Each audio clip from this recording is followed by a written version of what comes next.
Tout savoir du monde du travail au Grand-Duché de Luxembourg avec Laurent Chapelle. Bonjour dans cette 256e chronique à tous ceux qui viennent travailler en maillot et en tongs durant cette vague de chaleur, ce qui vous permettra, grâce à la HR Academy, l'école des ressources humaines au Luxembourg, de connaître les tout derniers chiffres officiels sur les métiers au Luxembourg et d'un métier qui vous protège en entreprise. Le mode d'emploi avec RH Expert. 505 001, oui, 505 001, donc c'est-à-dire 505 000 travailleurs au Grand-Duché. Nouveau record annoncé par la Statex cette semaine pour le mois de juin, avec un autre record, celui des frontaliers, qui sont maintenant plus de 222 500. Mais la surprise vient que l'Institut national de statistique craint qu'un ralentissement ne se fasse sentir à l'avenir et que le deuxième semestre amène un ralentissement des offres d'emploi que l'on constate, alors que l'État, premier employeur du pays, a ralenti le mois dernier ses embauches pour la première fois depuis 2 ans et que le nombre de nouvelles inscriptions repart à la hausse avec plus de 2000 résidents qui se sont inscrits à l'ADEME au cours du mois de juin 2022, soit un peu plus de 10% en plus par rapport à juin 2021. Mais tout ça ne reste que des prévisions, car actuellement le nombre de chômeurs continue de baisser avec un peu plus de 13 000 personnes, le même niveau qu'en 2011, alors qu'il y a 125 000 travailleurs de plus qu'à l'époque. Et autre chiffre, il y a eu 40% d'augmentation de propositions de postes en un an, ce qui veut dire qu'il y avait 13 600 offres d'emploi disponibles début juillet pour seulement 7 500 demandeurs d'emploi disponibles bénéficiant de l'indemnité de chômage complet.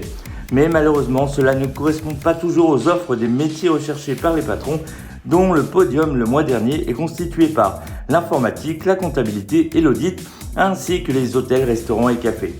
Alors que les 84 € nets du crédit d'impôt vont arriver ce mois de juillet, que les congés collectifs du bâtiment commencent dans une semaine, que l'eau reste le meilleur moyen de se protéger de la chaleur et que le projet de loi sur la déconnexion devrait aboutir à la rentrée, on va enfin profiter des routes qui se sont un peu libérées cette semaine et constater que selon la dernière étude de la HR Academy, on a une augmentation du nombre de jours de congés payés en plus des 26 légaux proposés dans les nouveaux recrutements dans les packages salariales des salariés. L'objectif est de recruter et de fidéliser. Alors, si ça vous a donné des idées, n'hésitez plus et proposez-le à votre patron.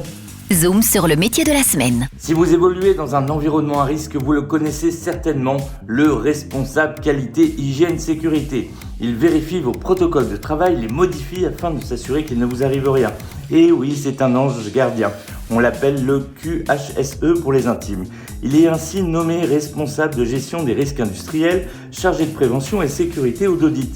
Il a pour rôle de prévenir les risques industriels liés à l'environnement des salariés au sein d'une entreprise. La sécurité est au cœur de son métier. Il contrôle toutes les procédures qu'il a lui-même contribué à mettre en place et analyse les défaillances pour faire appliquer les réglementations QHSE. Pour les sites de grande taille comme les sites de production entourés d'ingénieurs, il a pour mission d'améliorer les process afin d'anticiper les risques liés à la sécurité et à l'environnement. Pour les entreprises non certifiées, le responsable QHSE prendra en charge les certifications et labellisations conjointement avec le chef d'établissement en s'occupant des commandes à destination d'organismes publics.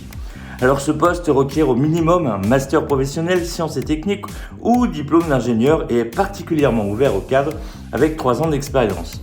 Le responsable QHSE évolue vers un poste de responsable de production, voire directeur technique. On les estime environ à 1500 au Luxembourg. Un cadre débute entre 36 000 € et 45 000 € brut annuels et la moyenne pour l'ensemble de la profession peut se fixer environ à 75 000 €. Alors si vous êtes rigoureux, contrôleur et fan de qualité, n'hésitez plus et postulez à notre métier de la semaine. Responsable QHSE. RH Expert vous donne rendez-vous dès maintenant sur www.rhexpert.com.